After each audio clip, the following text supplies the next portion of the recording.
அரிது அரிது மானிடராய் பிறத்தல் அரிது, அதனும் அரிது கூன் குருடு செவிடு வேடு நீங்க பிறத்தல் அரிது. அதாவது கூனுக்கு அடுத்து குருடை மிக முக்கியமாக குறிப்பிட காரணம் என்ன?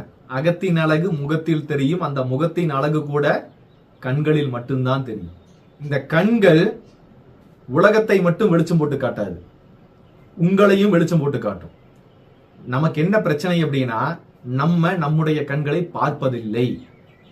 கண்கள் என்ன பண்ணும் அப்படின்னா, உங்களுக்கு உடல்ல ஒரு மஞ்சள் காமாலைன்னு வச்சுக்கலாம், ஒரு நோய், ஒரு குடல்ல ஏதாவது பிரச்சனை, ஒரு அழுகை, ஒரு கோபம், நவ ரசங்களையும் வெளிப்படுத்தக்கூடிய ஒரு இடம் வந்து கண் தான்.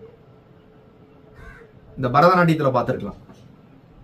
பரதநாட்டியத்துல முகபாவனைகள் பண்ணும்போது நவ ரசங்களையும் கண்கள் மூலமாக மட்டுமே பிரதிபலிப்பாங்க. கோபப்பட்டால் கூட என்ன பண்ணுது? கண்கள் சிவக்குது. ஏளன சிரிப்புகளை செய்வதும் எது? கண்கள் தான்.